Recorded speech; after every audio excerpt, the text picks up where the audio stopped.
नमस्कार साथियों, स्वागत है आप सभी का महात्मा गांधी इंस्टीट्यूट के इस ऑनलाइन एजुकेशन प्लेटफॉर्म पर। आप सभी को पता है कि आपकी प्रारंभिक परीक्षा 2022 बहुत नज़दीक है और इसी को ध्यान में रखते हुए महात्मा गांधी इंस्टीट्यूट के द्वारा प्रारंभिक परीक्षा की दृष्टि से टेस्ट सीरीज लॉन्च की गई हैं, जिसका पहला पेपर 27 नवंबर को कंडक्ट किया जा चुका है और इसके अन्य पेपर भी आगामी दिनांकों में आयोजित किए जाने हैं। जो पहला पेपर आपका था वह मध्य प्रदेश के इतिहास, संस्कृति और साहित्य से संबंधित था। इसके कुछ प्रश्नों पर हमने पूर्व में चर्चा की। आज इसका पार्ट 4 है, यानी कि कुछ महत्वपूर्ण प्रश्नों पर चर्चा करना भी बाकी है। आज के सेशन में हम जो प्रश्न हैं उन पर तो चर्चा करेंगे ही, उनसे संबंधित अन्य क्या महत्वपूर्ण जानकारी निकल कर आती हैं, क्या आपको एग्जाम में हेल्प करेगी, उन पर भी चर्चा करेंगे। ठीक है, तो इसी दृष्टि में जो पहला प्रश्न है आपका वह है, निम्न में से किसे कृषि पंडित भी कहा जाता है? घाघ, इसूरी, संत सिंगाजी या फिर जगनिक? तो आप सभी को पता है कि निमाड़, बुंदेलखंड व बघेलखंड, ठीक है, निमाड़, बुंदेलखंड व बघेलखंड, इस क्षेत्र में घाघ के द्वारा कही गई कहावतें बहुत ज़्यादा प्रसिद्ध हैं और कृषि क्षेत्र में किसानों को यह बहुत ज़्यादा मार्गदर्शन करती हैं। इसलिए कृषि पंडित किसे कहा जाता है? घाघ को कहा जाता है। यहाँ एक चीज़ तो यह महत्वपूर्ण है कि घाघ की कहावतें प्रसिद्ध हैं और कृषि क्षेत्र में मार्गदर्शन करती हैं। इसके अलावा क्षेत्र आपसे पूछे जा सकते हैं, तो निमाड़, बुंदेलखंड व बघेलखंड, इन तीनों क्षेत्रों में इनके द्वारा कही गई कहावतें बहुत ज़्यादा प्रचलित हैं, तो याद रखिएगा इसके बारे में। अगला प्रश्न है, असीरगढ़ का किला किस जिले में स्थित है? पहला ऑप्शन है आपका बुरहानपुर, दूसरा है पूर्वी निमाड़, तीसरा है पश्चिम निमाड़ और चौथा है धार। ठीक है, तो असीरगढ़ का जो किला है वह आपका बेसिकली स्थित है सतपुड़ा पहाड़ियों पर। ठीक है, सतपुड़ा पहाड़ियों पर बुरहानपुर में। ठीक है, तो ऑप्शन ए इसका सही उत्तर हो जाएगा, याद रखिएगा। इसका निर्माण जो है एक अहीर राजा आसा के द्वारा करवाया गया था। ठीक है, ऐसा आपको देखने को मिला किताबों में, अहीर शासक आसा के द्वारा, अहीर राजा आसा के द्वारा। तो याद रखिएगा इसका निर्माण किसके द्वारा किया गया है? आसा नामक शासक के द्वारा, याद रखिएगा बिल्कुल। देखिए, इसके अलावा कुछ इतिहासकारों ने इसको कई अन्य नाम भी दिए हैं, जैसे कि दक्षिण का प्रवेश द्वार, दक्षिण का प्रवेश द्वार और दक्षिण की कुंजी, दक्षिण की कुंजी। कहीं कहीं आपको दक्षिण देखने को मिलेगा, कहीं कहीं आपको दक्कन भी देखने को मिल सकता है। तो याद रखिएगा, दक्कन की कुंजी या दक्कन का प्रवेश द्वार, दक्षिण का प्रवेश द्वार एक ही चीज़ है, याद रखिएगा। और इसी क्रम में हम आगे देखते हैं कि अकबर के द्वारा भी इस पर आधिपत्य किया गया था। वर्ष 1601 में इसके द्वारा आक्रमण किया जाता है और इसको जीत लिया जाता है, याद रखिएगा। लेकिन कहा भी जाता है कि यह अजय भी रहा कुछ समय तक, इसको कोई जीत नहीं पाता था क्योंकि इसकी बनावट कुछ इस प्रकार की थी, याद रखिएगा। बाद में शाहजहां के समय पर भी इसका मुगलों का शासन रहा। और याद रखिएगा, जो मुमताज़ थी, जिनके लिए आगरा का ताजमहल बनवाया गया था, उनकी मृत्यु यहीं हुई थी। तो जो मुमताज़ की पहली कब्र बनी हुई है वह बुरहानपुर में है, याद रखिएगा, ये प्रश्न बन सकता है। बाद में आप देखिए कि अब्दुल रहीम खाना के द्वारा यहाँ पर कुंडी या फिर जिसे आप खूनी भंडारा के नाम से भी जानते हैं, उसका निर्माण करवाया गया है। एक जल स्रोत है यहाँ पर, कुंडी या खूनी भंडारा से ये मत समझिएगा कि खून बह रहा हो, एक जल स्रोत है जिससे आज भी बुरहानपुर में जल की आपूर्ति की जाती है, ये आपको याद रखना है। ठीक है, तो ये सारी चीज़ें आपकी बुरहानपुर से संबंधित हैं। इसके अलावा कई सारे ऐसे पौराणिक ग्रंथ हैं जिसमें इस किले का संबंध गुरु द्रोणाचार्य के पुत्र अश्वत्थामा से बताया जाता है। तो ऐसे प्रश्न पहले भी एग्जाम में देखने को मिले हैं, जैसे पटवारी एग्जाम की मैं बात करूँ तो वहाँ पर ऐसे प्रश्न आए हैं। ठीक है, जो पौराणिक ग्रंथों से संबंधित है, तो हो सकता है कि आपके एग्जाम में भी ऐसा प्रश्न पूछ लिया जाए। इसके अलावा राजा जयसिंह की छतरी भी यहाँ पर स्थित है। ठीक है, और इसका निर्माण करवाया था औरंगजेब के द्वारा। तो ये प्रश्न आपके बन सकते हैं। इतने सारे फैक्ट आपके असीरगढ़ के किले से निकल कर आते हैं, तो इन सभी को नोट कर लीजिएगा। अगला प्रश्न है, सारामारू की गुफाएं कहाँ स्थित हैं? नर्मदापुरम, सीहोर, राजगढ़ या फिर श्योपुर? चलिए बताइए, सारामारू की गुफाएं कहाँ स्थित हैं? तो आप सभी को पता है कि सीहोर में एक स्थान स्थित है, पान गुराड़िया। ठीक है, पान गुराड़िया नामक स्थान पर स्थित हैं भैया सारामारू की गुफाएं।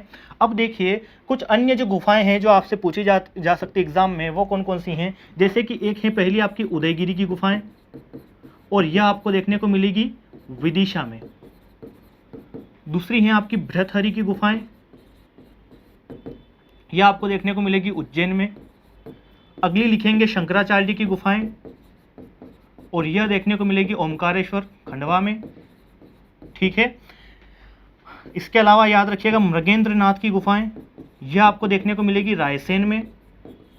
ये थोड़ा सा दिख नहीं रहा होगा, लेकिन फिर भी आप थोड़ा सा इसको याद रख लीजिएगा, क्योंकि मैं बोल रहा हूँ यहाँ पर मृगेंद्रनाथ की गुफाएं लिखा हुआ है। इसके अलावा भीमबेटका के बारे में तो आप सभी जानते ही हैं, ठीक है, यह भी रायसेन में स्थित है। और कुछ अन्य गुफाएं भी हैं, जैसे कि आप याद रखिएगा बिलोवा की गुफाएं आपको ग्वालियर में देखने को मिलेगी, आदमगढ़ की गुफाएं जो हैं, आदमगढ़ और पांडव गुफाएं आपको होशंगाबाद में देखने को मिलेगी। तो इस प्रकार के प्रश्न आपके बन सकते हैं, क्योंकि यह मध्य प्रदेश की स्थापत्य कला के अंतर्गत कहीं ना कहीं आता है, याद रखिएगा। हाँ, प्रश्न आपका था कि सारा मारू की गुफाएं कहाँ स्थित है, तो श्योर इसका उत्तर हो जाएगा। लेकिन मारा गुफाएं अगर प्रश्न पूछा जाए कि मारा गुफाएं कहाँ पर हैं, तो वह सिंगरौली में आपकी स्थित है।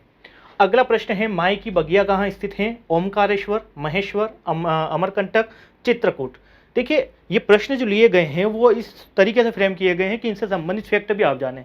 क्या होता है ना कि मैं ये नहीं बोल रहा हूँ कि जो टेस्ट सीरीज में क्वेश्चन आपके कंडक्ट करवाए जा रहे हैं, जो प्रश्न आपको दिए जा रहे हैं एज इट इज़ वो प्रश्न आपको देखने को मिल जाएगा, लेकिन जो सॉल्यूशन है, जो मैं आपको यहाँ पर एक्सप्लेन करके चीज़ें बता रहा हूँ, जो अन्य तथ्य बता रहा हूँ, यहाँ से आपके प्रश्न बनने की पूरी संभावनाएं रहती हैं। और पिछली जो कक्षाएं ली गई थी उनमें से बहुत ज़्यादा प्रारंभिक परीक्षा 2021 में हेल्प हुई हैं छात्रों को। चलिए इस प्रश्न का उत्तर बताइए, माई की बगिया कहाँ पर स्थित है? हाँ जी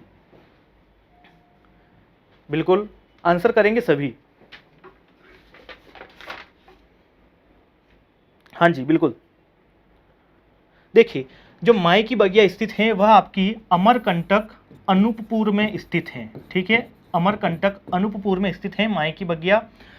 जो अमरकंटक हैं वो प्रसिद्ध हैं भैया नर्मदा, जोहिला और सोन नदियों के उद्गम के कारण, ठीक है।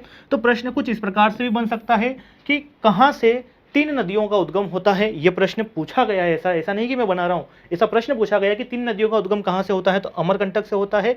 और नर्मदा, जोहिला, सोन पर्टिकुलर ऐसे भी प्रश्न है, तो आप याद रखिएगा थोड़ा सा, यहाँ से आपके प्रश्न बन सकते हैं। इसके अलावा अमरकंटक में आप देखेंगे कि गर्म पानी का झरना है जिसे धूनी पानी कहा जाता है, ठीक है, धूनी पानी कहा जाता है। यह प्रश्न भी आपका बन सकता है बिल्कुल। और खनिज की अगर आपसे पूछ रहा है कि यहाँ पर अमरकंटक में कौन सा खनिज मिलेगा, क्योंकि इतनी नदियां यहाँ पर निकल रही तो हो सकता है कि खनिज भी मिलता हो, तो खनिज के रूप में आपको मिलेगा यहाँ पर बॉक्साइट, ठीक है, बॉक्साइट यहाँ पर आपको खनिज के रूप में मिलेगा।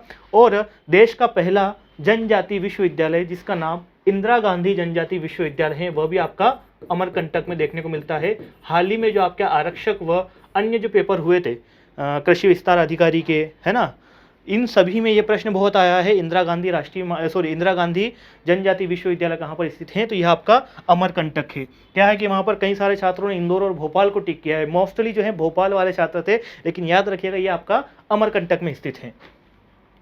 अगला प्रश्न है महाकवि कालिदास की निम्न रचनाओं में से कौन सा महाकाव्य है, मेघदूतम, रघुवंशम, ऋतुसंहार या फिर जो है आपका विक्रमोर्वशीयम।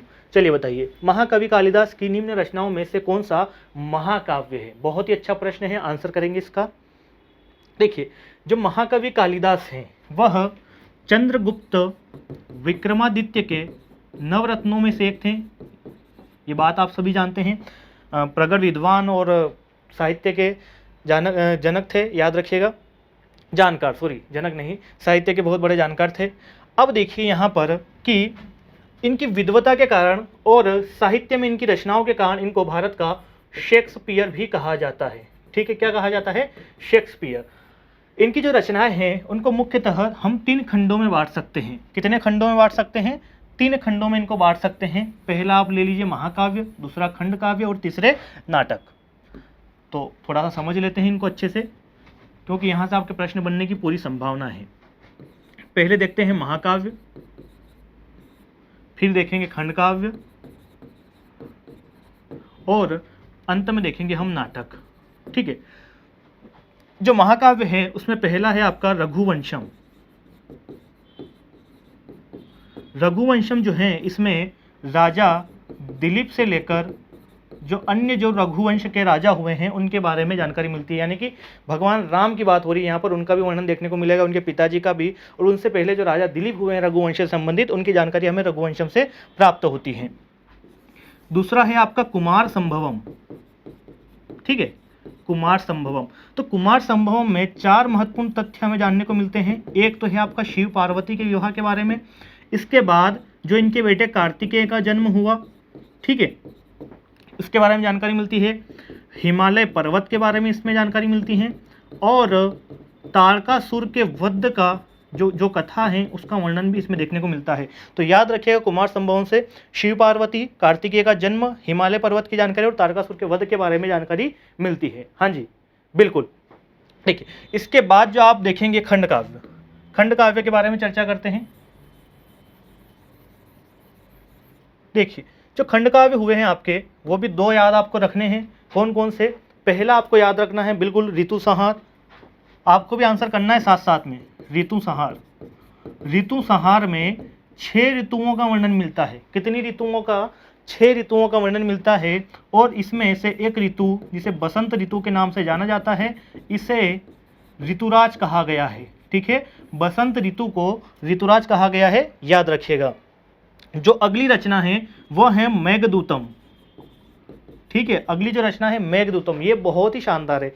लव स्टोरी आप इसे कह सकते हैं। किस प्रकार से कि यक्ष के द्वारा अपनी प्रेमिका, ठीक है, यक्ष के द्वारा अपनी प्रेमिका को समगिरी पर्वत से बादलों के माध्यम से संदेश पहुंचाए गए हैं। देखो भैया उच्च कोटि का प्रेम है। समगिरी पर्वत से बादलों के द्वारा संदेश पहुंचाए जा रहे हैं। ये समगिरी पर्वत कौन सा है? ये समगिरी पर्वत है विंध्याचल पर्वत। ठीक है, विंध्याचल पर्वत। तो इसके बारे में याद रखिएगा। ये दो आपके खंड काव्य हो जाते हैं। अंत में हम ले लेते हैं 2 नाटक। ठीक है, एक है आपका अभिज्ञान शाकुंतलम। अभिज्ञान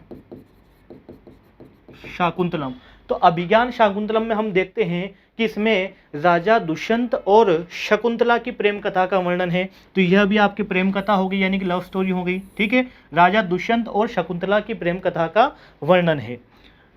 अगला जो खंडकाव्य है वह है मालविकाग्नि मित्रम। ठीक है, मालविकाग्नि मित्रम। तो मालविकाग्नि मित्रम में हम देखते हैं कि मालविका और अग्निमित्र की कथा का वर्णन है। यह अग्निमित्र कौन है? यह पुष्यमित्र शुंग का पुत्र है और शुंग वंश का एक शासक हुआ है जिसने विदिशा पर शासन किया है, याद रखिएगा। तो ये सारे आपके महाकाव्य, खंड काव्य और नाटक हो गए हैं। यहाँ से संभवतः आपको एग्जाम में प्रश्न पूछ लिया जाएगा। 2 तो लव स्टोरी है, मेघदूतम। ऐसा नहीं कि घर जाके पढ़ने लग जाओ। और अब प्रयास मत करना कि हम यहाँ पर बादलों के माध्यम से एक संदेश पहुँचा दें, कुछ नहीं होगा। अगर घर के बाहर ऐसी हरकत करोगे तो पिताजी की तरफ से एक जूता आएगा उड़ता और सीधा कान के नीचे लगेगा। इसके बाद क्या हुआ कि धीरे धीरे एयरटेल आई। एयरटेल के द्वारा पहले 2 रुपये लिए जाते थे, बाद में 1 रुपया कर दिया गया। ठीक है, इसके बाद फिर जियो आया जो कि युवाओं में खुशी की लहर लेके आया और बिल्कुल 1000 संदेश इसमें फ्री कर दिए गए। तो अभी धड़ाधड़, हालांकि इसकी ज़रूरत नहीं है क्योंकि अब तो व्हाट्सएप आ गया है ना। तो पहले इस प्रकार से होता था, कभी कबूतर जा होता था और कभी कभी ऐसे बादलों के माध्यम से भी संदेश पहुँचाए जाते थे। चलिए अगला प्रश्न है, गांधी पंचशती निम्न में से किसकी रचना है? हरिशंकर परसाई, बालकृष्ण शर्मा नवीन, भवानी प्रसाद मिश्र और सुभद्रा कुमारी चौहान।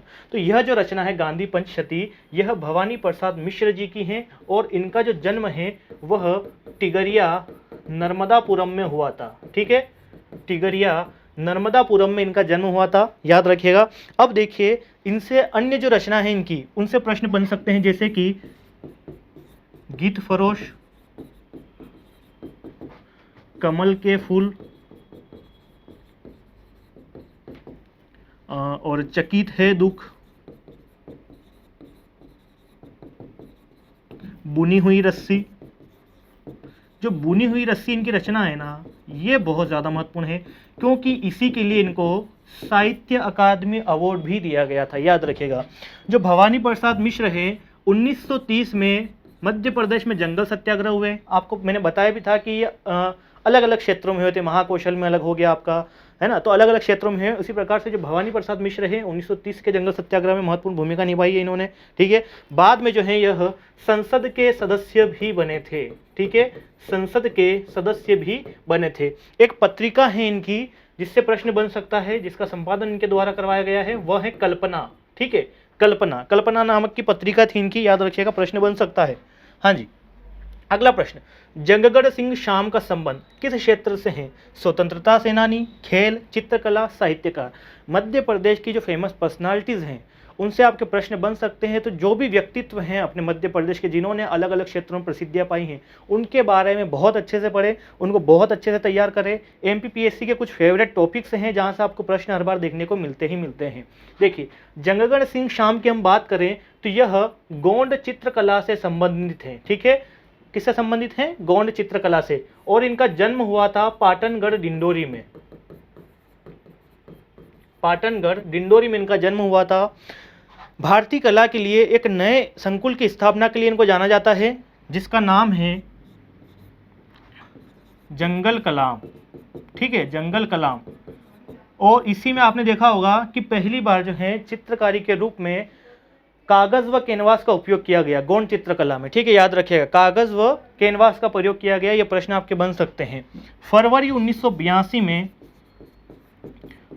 1982 में जब भारत भवन का उद्घाटन किया गया तो पहली बार सबसे पहले जनगण सिंह शाम के जो चित्रकला थी इनकी उनकी ही प्रदर्शनी वहाँ पर लगाई गई थी, याद रखिएगा। और इनकी मृत्यु के बारे में बहुत संशय हैं। कई सारे इतिहासकार इसके बारे में लिखते भी हैं कि जो जापान का मिथिला संग्रहालय है वहाँ पर आत्महत्या इनके द्वारा कर ली गई, कुछ ये बतलाते हैं कि नहीं इनकी हत्या कर दी गई। तो ये थोड़ा सा संशय वाला मामला है। लेकिन ये प्रश्न एक बार पूछा गया है कि मध्य प्रदेश के किस चित्रकार की जो मृत्यु है भारत से बाहर हुई थी, तो वे जनगण सिंह शाम थे। और कहाँ पर? मिथिला संग्रहालय, जापान। ठीक है, तो ये सारी जानकारी आप याद रखिएगा जी। अगला प्रश्न है, भीमा नायक का स्मारक स्थल है बड़वानी, धार, मंडला या फिर उज्जैन? भीमा नायक, चलिए बताइए। देखिए, इसके बारे में जानने से पहले कि स्मारक स्थल कहाँ है, थोड़ा सा हम भीमा नायक पर चर्चा कर लेते हैं ना। तो भीमा नायक जो है इनका जन्म हुआ था पंचमोहाली, बड़वानी में 1840 में। थोड़ा सा यहाँ छात्र कंफ्यूज हो जाता है कि सर टांटिया भील का जन्म कब हुआ, तो उनका जन्म हुआ था 1842 में। ठीक है, ये 1840 है, याद रखिएगा। जो भीमा नायक हैं उन्होंने 1857 की क्रांति को निमाड़ में प्रसारित किया था और निमाड़ में सेंधवा से उन्होंने इस क्रांति का नेतृत्व किया। जब 1858 में अंबा पानी का युद्ध हुआ तो उसमें एक टुकड़ी थी जिसका नाम तीर कमान टुकड़ी था, उसका नेतृत्व किसके द्वारा किया गया? भीमा नायक के द्वारा। और इन्हें निमाड़ का रॉबिन हुड भी कहा जाता है। तो यह प्रश्न आपका एक बन सकता है। बाद में आगे हम देखें कि 1868 में इनको सतपुड़ा के जंगलों से गिरफ्तार कर लिया गया और 29 दिसंबर 1876 को पोर्ट ब्लेयर में इनको फांसी दे दी गई। तो ये सारे प्रश्न याद रखिएगा।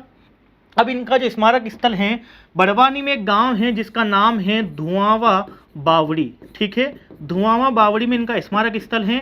देखिए, यहाँ तो सीधा सीधा आपसे बड़वानी पूछ लिया गया है, पर संभवतः आपसे गांव के बारे में प्रश्न बन सकता है, तो धुआंवा बावड़ी आप याद रखेंगे।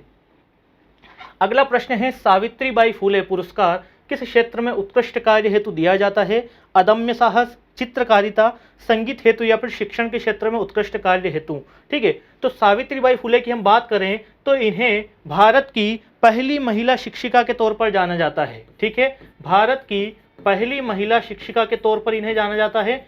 और इस प्रश्न का इसी प्रकार उत्तर क्या हो जाता है? शिक्षण के क्षेत्र में उत्कृष्ट कार्य हेतु। ठीक है, शिक्षण के क्षेत्र में उत्कृष्ट कार्य हेतु यह पुरस्कार दिया जाता है। देखिए, ये थोड़ी सी महत्वपूर्ण जानकारी आपके लिए है, थोड़ा सा अच्छे से सुनेंगे। प्रारंभिक परीक्षा की टेस्ट सीरीज लॉन्च हो चुकी है, यानी कि पेपर शुरू हो चुके हैं आपके। ठीक है, 27 नवंबर से पेपर शुरू हो चुके हैं, जिसके पहले पेपर पर हम चर्चा करें और आप जान रहे होंगे कि कितने अच्छे अच्छे प्रश्न आपसे पूछे गए हैं। ठीक है, अच्छा लेवल है बिल्कुल। और इसके साथ ही इसकी डिस्क्रिप्टिव आंसर की भी आपको मिलेगी, यानी कि हर एक प्रश्न संबंधित जो महत्वपूर्ण तथ्य हैं वह भी आपको बाद में मिलेंगे। इसमें कुल 42 टेस्ट आपके आयोजित करवाए जाएंगे, जिसमें से 15 यूनिट वाइज होंगे, 20 FLT होगी और 7 सी सेट के पेपर होंगे। जो आपका सेकंड पेपर होता है ना, वो वाला।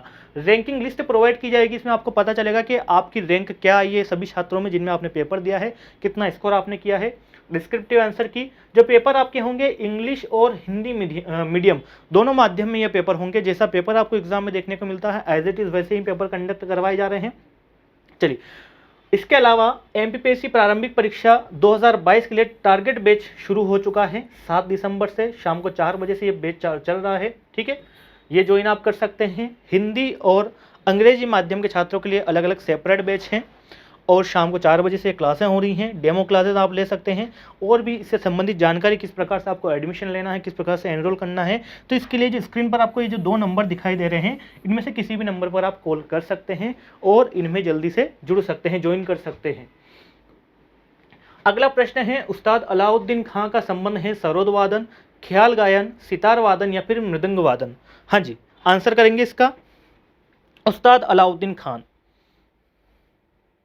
देखिए, जो उस्ताद अलाउद्दीन खां हैं, ठीक है, उस्ताद अलाउद्दीन खान जो हैं इन्हें सरोद वादन के क्षेत्र में जाना जाता है। ठीक है, सरोद वादन के क्षेत्र में इनको जाना जाता है। और याद रखिएगा इस क्षेत्र में प्रसिद्धि के कारण ही इन्हें दो उपनाम, जैसे कि भारत का गौरव भी कहा गया, ये उपाधि इनको दी गई, और आफ्ताब ए हिंद भी कहा गया।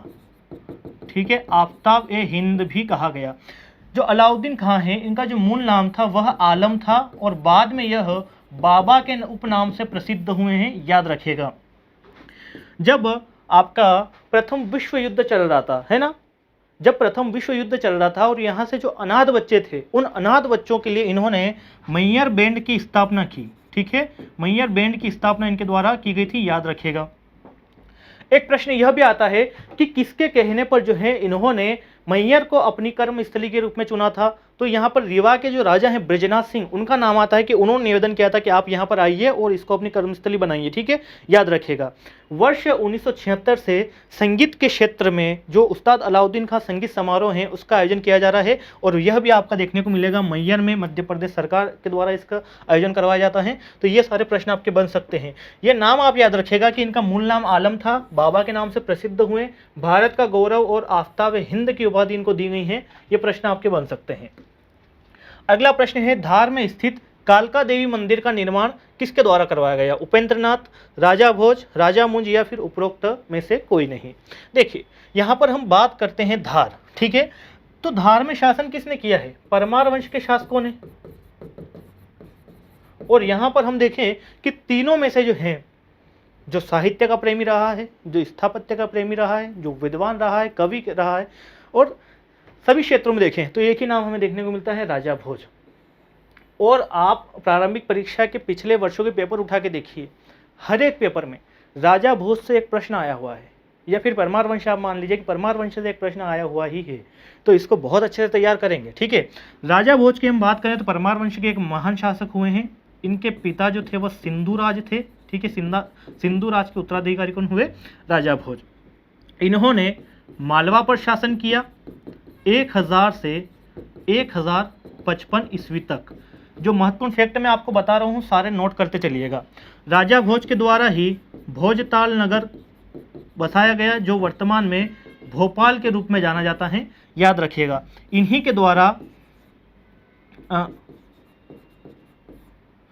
भोजपुर ग्राम की स्थापना की गई, और वहां पर एक शिवलिंग की स्थापना की गई, जिसे आप भोजपुर के शिवलिंग या फिर मध्य भारत के सोमनाथ के रूप में भी जानते हैं, और यह आपका वर्तमान में रायसेन में देखने को मिलता है। ठीक है, इसके अलावा आप देखेंगे कि चित्तौड़ के त्रिभुवन नारायण और समाधीश्वर मंदिर का निर्माण भी किसने करवाया था? राजा भोज ने। साथ ही इन्होंने धार में भोजशाला की स्थापना करवाई। ठीक है, और यहाँ पर माँ सरस्वती के मंदिर का निर्माण भी करवाया, जहां पर वाग देवी की प्रतिमा की स्थापना की गई।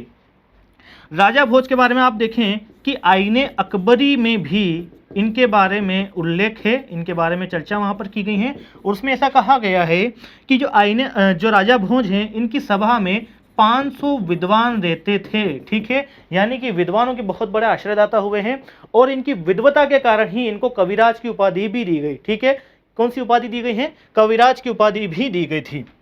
जो राजा भोज है इनके प्रधानमंत्री का नाम था रोहक, और इनका जो दरबारी कवि हुआ है उसका नाम है भैया धनपाल। ठीक है, धनपाल।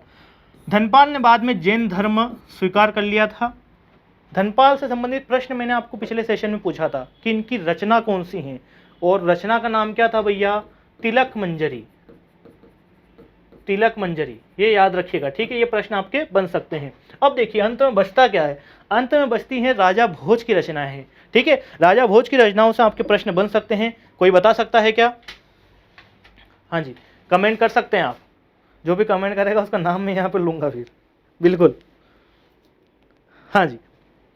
देखिए इनकी जो रचनाएं हैं थोड़ा सा उन पर चर्चा कर लें, इसको रफ करना पड़ेगा।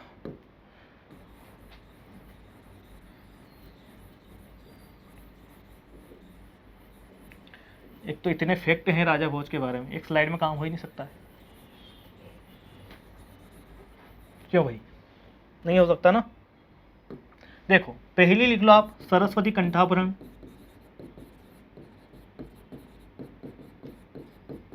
दूसरी लिख लो चारुचर्या,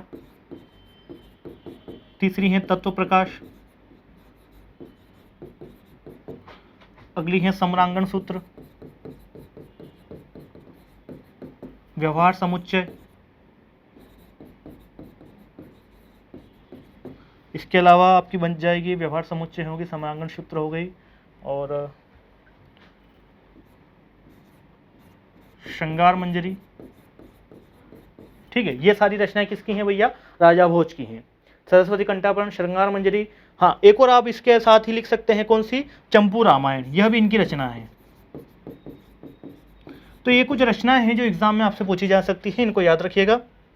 अगला प्रश्न है, निम्न में से किस स्वतंत्रता सेनानी ने न्याय विभाग एवं शासन विभाग को पृथक करने की मांग की थी? तात्या टोपे, माखनलाल चतुर्वेदी, रविशंकर शुक्ल या फिर डॉक्टर हरि सिंह गौर? तो इस प्रश्न का उत्तर हो जाएगा डॉक्टर हरि सिंह गौर, जिनका मूल नाम था हरप्रसाद सिंह गौर। ठीक है, हरप्रसाद सिंह गौर इनका मूल नाम था, याद रखिएगा। लाहौर में इनके द्वारा यह मांग की गई थी, याद रखिएगा। यह प्रश्न कई बार एग्जाम में पूछा गया है। हाल ही में शायद 2 वर्ष पूर्व जो प्रारंभिक परीक्षा हुई थी उसमें यह प्रश्न पूछा गया था, ऐसा कुछ याद है मुझे। चलिए, इसके अलावा याद रखिएगा डॉक्टर हरि सिंह गौर के द्वारा ही हरि सिंह जो आपकी सागर विश्वविद्यालय आपका, ठीक है, जिसे आप डॉक्टर हरि सिंह गौर विश्वविद्यालय के नाम से भी जानते हैं, उसकी स्थापना की थी वर्ष 1946 में। इसके लिए इन्होंने अपनी ज़मीन और कुछ पैसे भी दान में दिए थे, तो इनका नाम यहाँ पर जुड़ जाता है, याद रखिएगा। इसके बाद आप देखिए कि 1920 से 1935 तक यह विधान परिषद के सदस्य रहे थे। ये बहुत ज़्यादा महत्वपूर्ण फैक्ट हैं, ठीक है। 1920 से 35 तक विधान परिषद के सदस्य रहे हैं। बाद में यह संविधान सभा के सदस्य भी रहे हैं, ठीक है, संविधान सभा के सदस्य भी रहे हैं और दिल्ली विश्वविद्यालय के संस्थापक कुलपति यह रहे हैं। तो डॉक्टर हरि सिंह गौर से बहुत ज़्यादा महत्वपूर्ण प्रश्न बनने की आपकी संभावनाएं हैं, ठीक है, ये सारे आप याद रखिएगा। और जो 1946 सागर विश्वविद्यालय के बारे में डेट याद रखिएगा, 1946 में इसकी स्थापना हुई थी। मध्य प्रदेश में मानव के पशुपालक होने के साक्ष्य कहाँ से प्राप्त हुए हैं? आदमगढ़, बाघ की गुफाएं, भीमबेटका या फिर लमेटा घाट?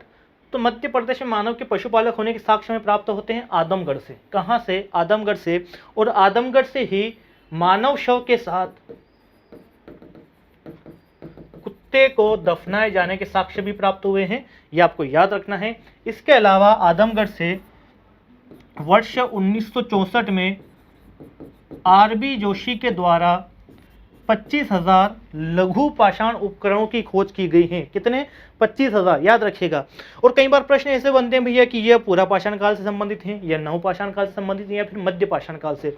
तो आदमगढ़ के बारे में याद रखिएगा, यह जो स्थल है आपका मध्य पाषाण काल से संबंधित है। जो अन्य जो स्थल है आपके, जैसे कि नवदा टोली हो गया, ठीक है, उज्जैन हो गया, मंदसौर, यह किस काल से संबंध रखते हैं, ठीक है। तो ये थोड़ा सा आप याद रखिएगा इस प्रकार से कि यहाँ से जो उपकरण प्राप्त हुए हैं इनका समयकाल लगाया गया है कि हाँ ये इस समयकाल के रहे हैं और उनके साथ इनका नाम जुड़ गया है कि ये भैया उस काल के हैं। तो ये प्रश्न आपके बन सकते हैं इस प्रकार से। अगला है, निम्न में से मध्य प्रदेश का मंगल पांडे किसे कहा जाता है? चलिए आंसर करेंगे इसका।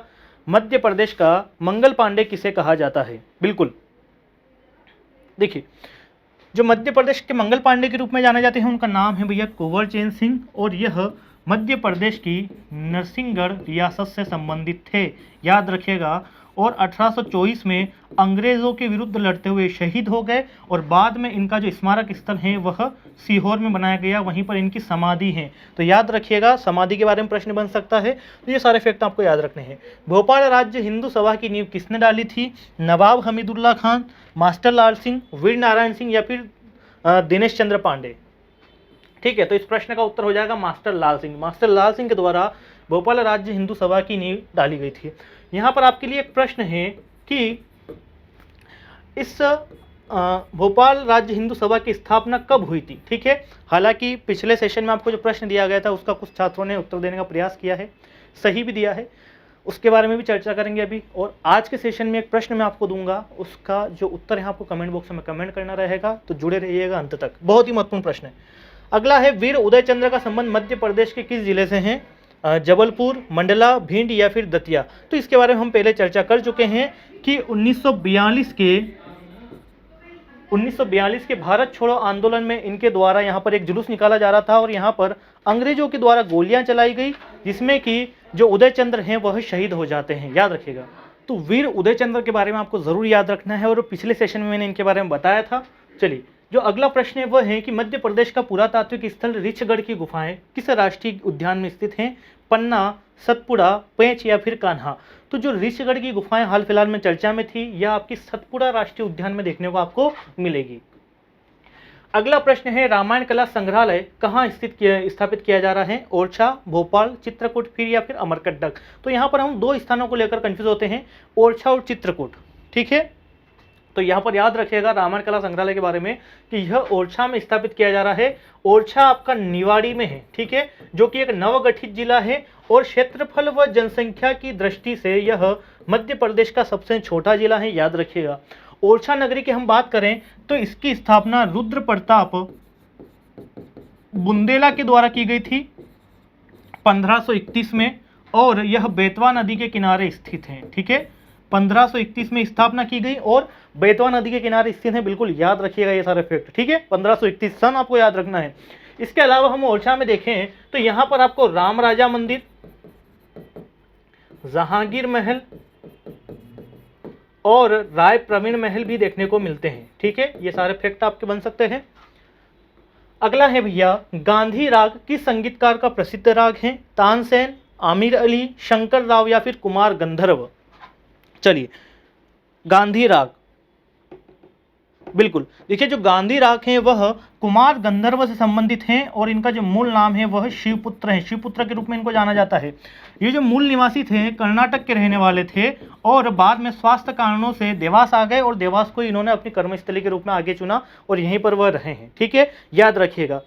संगीत जगत में ये इतने प्रसिद्ध थे कि इनको संगीत जगत का कबीर भी कहा जाने लग गया बाद में। ठीक है, तो प्रश्न बना है यह कि संगीत का कबीर किसे कहा जाता है? तो कुमार गंधर्व।